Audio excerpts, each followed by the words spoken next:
There you go. Oh, it's off again. No, it's on. Oh, It's on. It's recording. okay. Yeah, Is it's it? recording. All right, we good to go? Yep. Good to go? Test, test. Everybody hear me?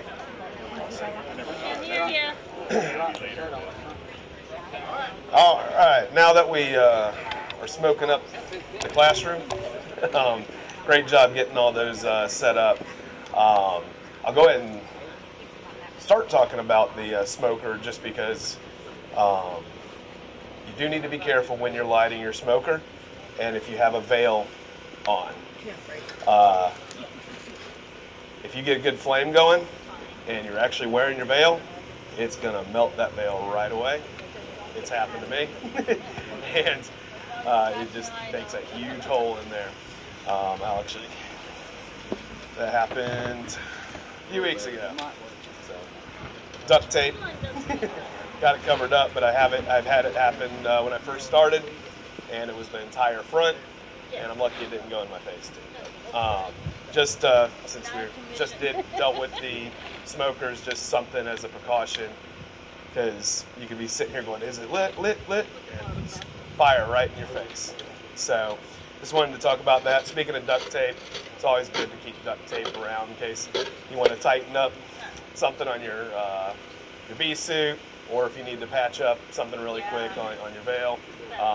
It's a quick, easy fix to be able to get through your hives before you need to buy new PPE for it. So we're going to be talking about personal protective gear, personal protective equipment, and it's pretty basic. Everybody's, especially the beginners, get all decked out with it. There's lots of different styles. You have full body suits, so similar to this right here. That will have the jacket already attached to the pants and the veil zip up on that as well. You have a partial suits as well. Okay.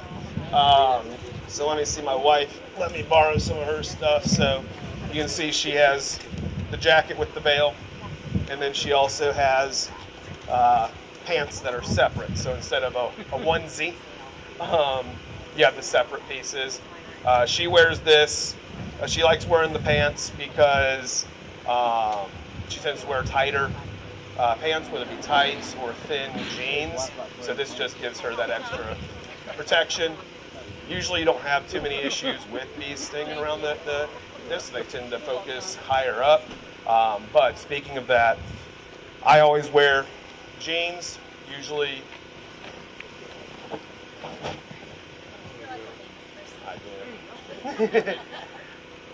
I usually wear jeans like this, little loose, thick enough to where if something stings me, I'll barely feel it. Try to wear belts to where it keeps up. I'm not wearing that right now, but carpenter jeans pants are good as well. Plus, those also give places for you to put your tools in as well. Some people just wear jackets, and that's like me. I wear a jacket with the veil, and then you have just the veil. I left my veil only at home, but they just slip over. You can just wear regular clothes, and a lot of times they have straps to where they go underneath. Does anybody have just a standard veil? Right here. Yep, that's similar. Yep. So similar to this, it's got the ties that you can put down. I use that if I'm just going into a hive really quick, popping up the top, not worrying about too much, especially if I'm just going out to feed. The veil works perfect for me. I don't have to worry about the jacket. I rarely wear a jacket in the late fall when I'm just going out, putting some feed out, and I don't want them to sting my face. So that's the whole point behind the veil. You want to protect your face, your eyes, your nose, your mouth, your ears, everything that's really important that's get us by day, and try to keep you pretty too. First time I ever got stung was my ear, and it swelled up like crazy. So just regarding getting stung in your veil, every once in a while there will be a bee that gets up in there. Worst thing you can do is panic. Don't sit here, smack your head. You will the first time it happens, but try to just take a deep breath. All right, there's a bee in there. Usually they're trying to get out. Don't start shaking it. Best thing to do, step away, take the veil, have it tilted up.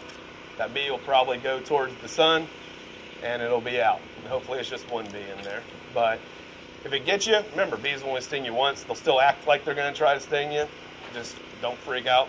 You're gonna knock some hives over, knock all your equipment over, get the bees agitated, and then more will get in. So just breathe, take a second.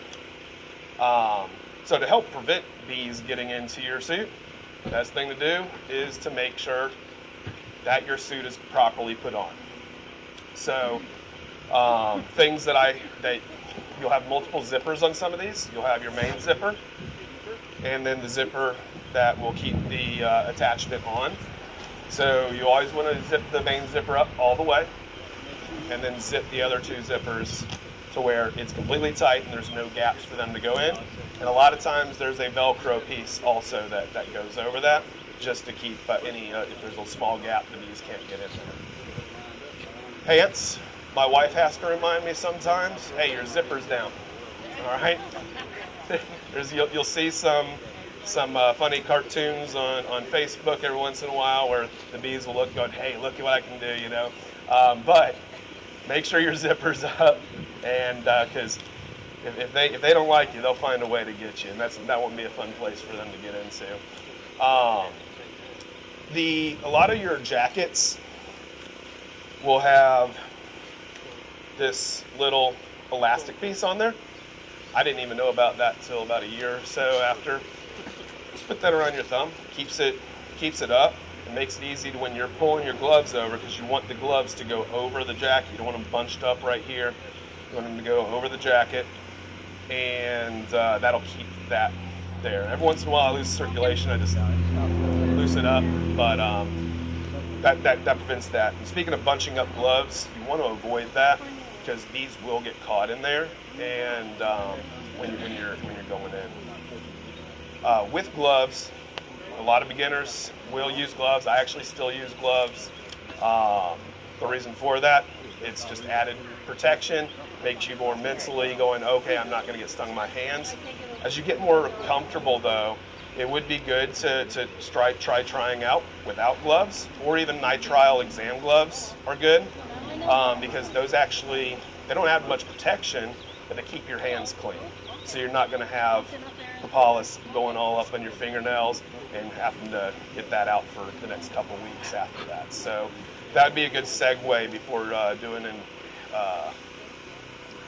with just your bare hands are the nitrile gloves. Think here. Oh, so bee suits are white, right? Yeah. So it's not a joke from the industry just to say, hey, we're going to get a nice white suit so you can be yellow the next day. You know, there is reasons behind that. One reason is studies have shown that bees do become less agitated than dark clothes, so that's why most bee suits are white.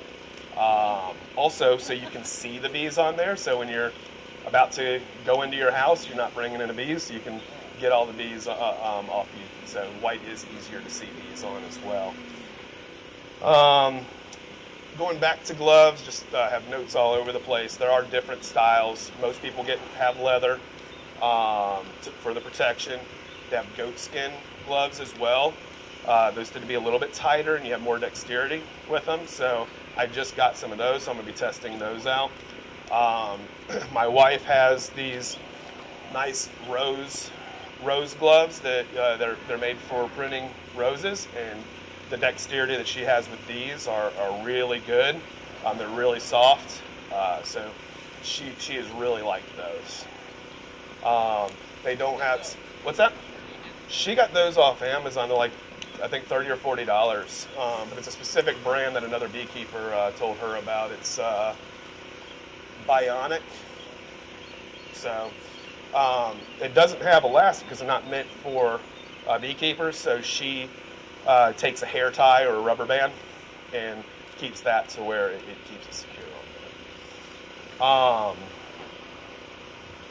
So a few other things, if you have some pants that are a little higher, make sure you're pulling socks over the pants.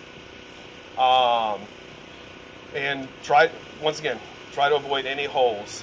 When I was here 2 years ago for my first class here, we had a few kids that were out here. They came out with I think they were the Crocs and short sleeve shirts, and they were really brave kids until they got stung.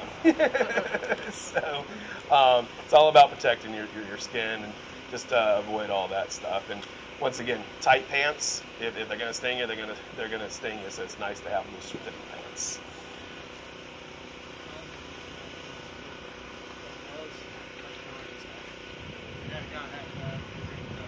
Oh, because his hand swelled. Okay. Yeah, it's good advice. Yeah, because I swell up pretty bad, so I can imagine what that happens. I've never been stung on my fingers. Usually it's my wrists, but yeah. Just keeping these clean. Hand washing is best. Line drying, you can tumble dry on low heat, but you don't want to do it on high heat. It'll damage that, especially the bale. You don't want to do that in the dryer. But you want to keep these as long as possible. It's just with some of your equipment that you want to constantly invest in. Oh, yep. Any scents like the scented dryer sheets, things like that. Try to avoid that. This has nothing to do with bees, but it's bee suits, but it sort of does. A good cup with a straw. And, that way you can open it up, take a straw, drink out of it, especially during the summertime when there's a dearth. If you have a sweet drink out there, they're going to be attracted to it, and they'll actually get in those cups, and you'll be drinking a bee. So, just something to think about with that. Fit for your suits. A lot of the suits, the first suit I got and my wife got, they just send you a generic extra large or whatever suit. It's good to find a suit that actually fits you properly. So most people would originally have too loose shirts. You might be clumsy, might have a lot of folds, could trip over yourself, could have other issues happen with it. So you want something that's just loose enough to where you're comfortable, where you're not clumsy. If it's too tight, you risk, once again, stings and not being comfortable. You want to be comfortable with it when you're in the booze. That's pretty much all I have. Y'all have any questions? Yeah. One other thing to remember is you can wash your suits, but you do not want to use bleach on your veil because most veils are tinted, like they have like a black to kind of reduce the glare. If you do, it comes from experience, if you use bleach with the veil, it'll make that black stuff go away. And so when you wash your veil part of it, don't use bleach. Awesome, thank you. Any other advice or questions? Awesome. Well, now let's put on our bee suits. Let's try them on. So you attach it, then you hang your veil by hand. Is that what you do? And then you clean the Generally, your veil's not going to get nearly as dirty as this. Yeah. And if you want to try going without gloves, when you like to smoke and you get it going good, Yeah. I want to go out so yeah, put it on your hand. smoke your hands and get your hands good and smoky. So that residue will stay on your hands. And then the bees, She's the large lady. See, my veil will come completely off. Yeah. So you can take the veil off.